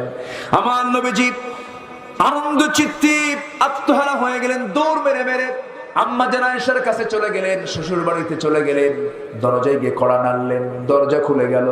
দরজা খোলার সঙ্গে সঙ্গে আমার নবীজি বলছেন, আয়েশা কোথায়? ওই যে ঘরের ভিতরে। সামনে গিয়ে দাঁড়ালেন, মাথা নিচু করে আছেন, শুকায় গেছেন আম্মা জান আয়েশা। সামনে দাঁড়ায় বলে, আয়েশা রে, আল্লাহর পক্ষ থেকে ওহী নাযিল হয়েছে, তোমার কোনো দোষ নাই, তুমি সম্পূর্ণ নির্দোষ, তোমার কোনো চিন্তা নাই আয়েশা। ও আয়েশা, আমি তোমাকে নেওয়ার জন্য এসেছি। ও হুমায়রা লাল টুকটুকে, আমি তোমাকে দেখি না কতদিন হলে, চলো আমার বাড়িতে, তোমার আমার ঘরে চলো চলো। আম্মা জান আয়েশা মাথা নিচু করে একটু মাথা উঁচু করলেন, মনটা খারাপ, অভিমানী হয়ে বলছেন, আমি কারো প্রশংসা করব না, এখন আমি প্রশংসা করব ইব্রাহিমের আল্লাহ। কার আল্লাহ? ইব্রাহিমের আল্লাহ। রাসূল বলছেন, আয়েশা তোমার রাগ তো কমে নাই, তুমি ইব্রাহিমের আল্লাহ কও কেন? আল্লাহ খালি কও তো বলতে পারো না। কি চিন্তা দেখেন, তাদের রাগটাও ছিল কত নিয়ন্ত্রণের ভিতরে, অযাচিত কোনো রাগ তারা করেন নাই। রাসূল থেকে হুমায়রা বলে সম্বোধন করলেন, কাছে করে নিয়ে সুন্দর করে নিজের ঘরে আবার ঢুকায় নিলেন। মুনাফিকদের মুখে মাটি পড়ে গেল। একদিন বাংলার জমিনেও মুনাফিকদের মুখে মাটি পড়বেই। ঠিক কিনা? সত্যের বিজয় আছে না নাই? হক প্রকাশ হবে কিনা বলেন? আল্লাহ তুমি সবাইকে বোঝার তৌফিক দাও, আমিন। জোরে বলি আল্লাহুম্মা আমিন। আমার ভাইয়েরা, কথায় কথা বেড়ে যায়। আমি বলতেছিলাম ওই আলীর স্বপ্নের কথা মনে আছে? ওই আলীর স্বপ্নের কথা বলতেছিলাম। স্বপ্নের মধ্যে দেখতে পেলেন নবীজি তাকে খেজুর খাওয়ায় দিয়েছেন, তাজা খেজুরের স্বাদ তিনি পেলেন।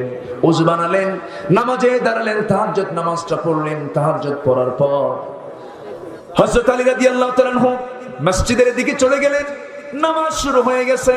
অর্ধ দুনিয়ার শাসক ওমরে ফারুক রাদিয়াল্লাহু তাআলা আনহু নামাজটা শুরু করেছেন। ইমামের মুসাল্লায় তিনি দাঁড়ায় গেছেন। নামাজ যখন শুরু হয়ে গেছে, নামাজটা তিনি শেষ করলেন। হযরত ওমরে ফারুক যখন নামাজ পড়তেন, চিৎকার মেরে মেরে নামাজের মধ্যে কেঁদে ফেলতেন। 4 রাকাত 5 রাকাত দূরের মুসল্লি তার কান্নার আওয়াজ শুনতে পেত। হযরত আলী প্রথম কাতারে জায়গা পেলেন না, দ্বিতীয় কাতারেও পেলেন না, তৃতীয় কাতারে ঠিক মাঝখান বরাবর জায়গা পেলেন। নামাজটা যখন শেষ হয়ে গেল, মুসাল্লায় ওমরে ফারুক বেশিক্ষণ বসে না থেকে তিনি সামনের দিকে তাকায় দেখেন কে যেন এক প্যাকেট খেজুর নিয়ে আসছে। সেই খেজুরটা কাউকে দিলেন না। সেই খেজুরটা হাতের মধ্যে, হাদিয়ার খেজুরটা হাতের মধ্যে নিয়ে বলছেন, ও আমার মুসল্লিরা, আমি নিজেই তোমাদের মাঝে খেজুর বণ্টন করব। প্রথম কাতারের সবার হাতে হাতে 2টা 3টা 4টা করে খেজুর দিয়ে গেলেন। দ্বিতীয় কাতারে তাই করলেন। তৃতীয় কাতারে সবার হাতে হাতে 2-3টা করে খেজুর দিয়া আলীর সামনের জনকে, আলীর আগের জনকেও তিনি 2-3টে খেজুর হাতের মধ্যে দিলেন। আলীর সামনে যখন দাঁড়ালেন বলছেন, আলী মুখটা ফাঁকা করো। মুখটা ফাঁকা করলেন। অনেকগুলো খেজুর থেকে একটা খেজুর 3টা আঙ্গুলে তুলে নিয়া আলীর মুখের ভিতরে ওমরে ফারুক ঢোকায় দিয়ে বলছেন, আলী খেজুরটা তুমি খেয়ে নাও। আর তো খেজুর দিচ্ছেন না ওমরে ফারুক। হযরত আলী বলেন, ভাই ওমর, আরো তো খেজুর ছিল, আগের জনকে 2-3টা 4টা করে দিলাম, আরে দাও না কেন? ওমর বলছেন, আলী স্বপ্ন বুঝি তুমি শুধু একা দেখেছো? না রে আলী, গত রাত্রের স্বপ্ন আমিও নিজেও দেখেছি। যদি এমনটা হতো রাসূল তোমাকে 2টা খেজুর দিয়েছেন, আমি তোমাকে 2টা খেজুর দিতাম, আমি কি নবীর চাইতে বেশি কিছু দিতে পারি নাকি? আমার ভাইরা, স্বপ্ন পর্যন্ত তাদের এক হয়ে যেত, কি মহাব্বত তাদের মধ্যে ছিল। আমার বন্ধুগণ, ইয়ার মুখের ঘটনা কে না জানেন? ইয়ার মুখের 6 জন সাহাবী পানির যন্ত্রণায় ছটফট করে পানি নাই, হাহাকার অবস্থা। একজন সেবক গিয়ে প্রথম জনকে বলেন, এই যে পানি তুমি পান করো। তিনি বলছেন, না রে না, আমার যতটুকু তৃষ্ণা, দ্বিতীয় জনের মনে হয় বেশি তৃষ্ণা, তার কাছে চলে যাও। দ্বিতীয় জন দেখে দেয় তৃতীয় জনকে, তৃতীয় জন দেখে দেয় চতুর্থ জনকে, চতুর্থ জন দেখে যায় পঞ্চম জনকে, পঞ্চম জন দেখা দেয় ষষ্ঠ জনকে। ষষ্ঠ জন বলে, আমার যতটুকু তৃষ্ণা তার চেয়ে বেশি তৃষ্ণা, তোমরা প্রথম জনের কাছে চলে যাও। প্রথম জনের কাছে গ্লাস নিয়ে এসে সামনে ধরে দেখো, মাত্র দেখে ওই সেবক দেখে সে চোখ বন্ধ করে ইতিমধ্যে দুনিয়া থেকে বিদায় নিয়েছে। দ্বিতীয় জন বিদায় নিয়েছে, তৃতীয় জন বিদায় নিয়েছে, চতুর্থ জন 6 জন একজন আরেকজনকে বাঁচাতে গিয়ে 6 জনে দুনিয়া থেকে বিদায় নিল। হায় রে মুসলমান, সেই ইতিহাস আজকে আমরা ভুলে গেলাম। সেই ভ্রাতৃত্ব যদি আজকে তৈরি হয়ে যেত, জমিন অবশ্যই নামাজটা কায়েম হয়ে যেত।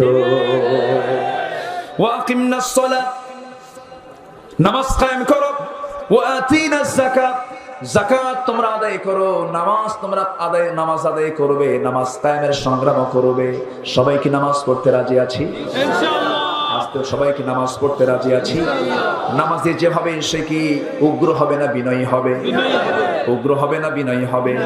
সবাই বলি ইয়া আল্লাহ, ইয়া আল্লাহ, আমাদেরকে 5 ওয়াক্ত সালাত আদায় করা তৌফিক তুমি আল্লাহ দিয়া দাও। জোরে বলি আমিন, আরো জোরে আমিন। নামাজি ব্যক্তি বিনয়ী হয়। নামাজি ব্যক্তি কি হয়? কারণ সেজদা দিলে পরে তখন সে কি মনে করে? আমার নিজেকে আমার মতো নগণ্য গোলাম পৃথিবীতে আর নাই। মাথা যখন নুয়ে পড়ে কার সামনে, আমরা নামাজের মধ্য দিয়ে আমরা বিনয়ী হব। জোরে বলি ইনশাআল্লাহ। পৃথিবীতে সবচেয়ে নরম জিনিস হচ্ছে মানুষের মন। এটা ভাঙতে হাতুড়ির প্রয়োজন হয় না, সামান্য কথাটাই যথেষ্ট। যে ব্যক্তি নামাজটা ঠিক মতো পড়বে তার মুখ থেকে কখনো অযাচিত কথা বের হবে না। আমরা নামাজটা ঠিক মতো পড়বো। জোরে বলি ইনশাআল্লাহ। সুন্দর ত্বক একদিন নষ্ট হয়ে যায়, নষ্ট হয় না? চেহারার সৌন্দর্য থাকে না, কিন্তু সুন্দর ব্যবহার কিন্তু কখনো নষ্ট হয় না, ঠিক কিনা? আমরা সুন্দর ত্বকের যত্ন নেই কিন্তু ব্যবহারের যত্ন নেই না। বিনয় এটা এমন একটি সম্পদ যা দেখে কেউ হিংসা করতে পারে না। কেউ কি হিংসা করে? লোকটা খুব ভালো, খুব বিনয়ী, কিন্তু হিংসা আছে এর মধ্যে না। আমরা বিনয়ের মতো গুণ অর্জন করবো নামাজের মধ্য দিয়ে। জোরে বলি ইনশাআল্লাহ। সম্মানিত ভাইয়েরা, গুনার দিকে যাওয়া যাবে না, আমরা গুনাহ করব না।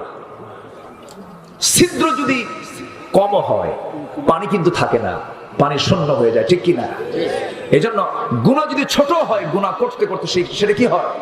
বিশাল আকার হয়ে যায়। আমরা গুনার দিকে যাব না। জোরে বলি ইনশাআল্লাহ, আর জোরে বলি ইনশাআল্লাহ। শিক্ষার সনদ দিয়ে কি লাভ যদি আমার আচরণ সুন্দর না হয়? আপনি খেলা হবে বলবেন, আপনি হাত ভাঙবেন, আপনি এই করবেন, শিক্ষার তো কোনো গুরুত্ব থাকলো না। যে শিক্ষার মধ্য দিয়ে, যে সনদের মধ্য দিয়ে ব্যবহার ভালো হয় না, ওই শিক্ষার 4 পয়সা দাম না, ঠিক কিনা? আমরা বিনয়ী হব, আমরা আচরণকে সুন্দর করব। জোরে বলি ইনশাআল্লাহ।